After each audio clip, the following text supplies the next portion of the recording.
बहुत समय पहले की बात है। एक छोटे से गांव में मोहन नाम का गरीब लड़का रहता था। उसके माता पिता नहीं थे और वह मजदूरी करके अपना पेट पालता था। गांव वाले उसे दयालु तो मानते थे, लेकिन कोई उसकी मदद नहीं करता था। मोहन रोज खेतों में काम करता, कभी जंगल से लकड़ियां लाकर बेचता और मुश्किल से 2 वक्त की रोटी खा पाता। एक दिन बहुत गर्मी थी। मोहन काम से थककर जंगल के एक पेड़ के नीचे बैठा। अचानक उसकी नजर एक बुजुर्ग साधु पर पड़ी, जो भूखे प्यासे रास्ते में बैठे थे। मोहन ने बिना सोचे समझे अपनी पोटली से सूखी रोटी निकाली और साधु को दे दी। साधु ने प्रसन्न होकर कहा, बेटा, तुम्हारी दया देखकर मैं बहुत खुश हूं। यह लो, यह जादुई थाली तुम्हें दे रहा हूं। याद रखना, इसका सही उपयोग करना। मोहन ने थाली ली और आश्चर्य से पूछा, बाबा, इसमें खास क्या है? साधु मुस्कुराए और बोले, बस इतना कहना, थाली मां, खाना ला और इसमें तरह तरह के व्यंजन आ जाएंगे। मोहन खुशी खुशी थाली लेकर घर लौटा और जैसे ही उसने कहा, थाली मां, खाना ला, तुरंत थाली में गर्मा गर्म चावल, दाल, मिठाई और स्वादिष्ट सब्जियां भर गईं। वह खुशी से झूम उठा और पेट भरकर खाया। अगले दिन मोहन थाली को साथ लेकर पास के कस्बे गया। वहां वह एक सराय में ठहरा।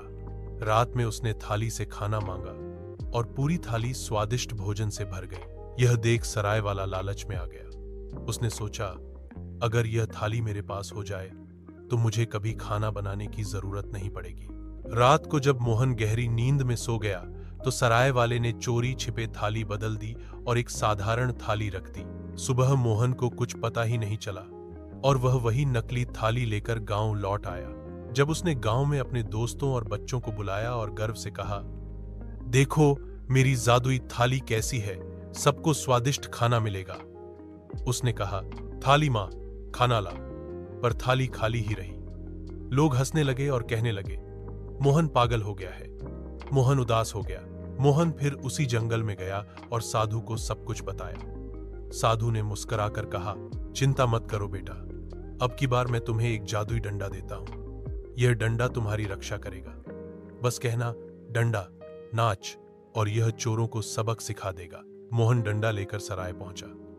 उसने सराय वाले से कहा, भाई, लगता है मेरी थाली गलती से तुम्हारे पास रह गई है। सराय वाला हंसते हुए बोला, कैसी थाली? मुझे कुछ नहीं पता। मोहन तुरंत बोला, डंडा, नाच, और अचानक वह डंडा अपने आप सराय वाले पर बरसने लगा।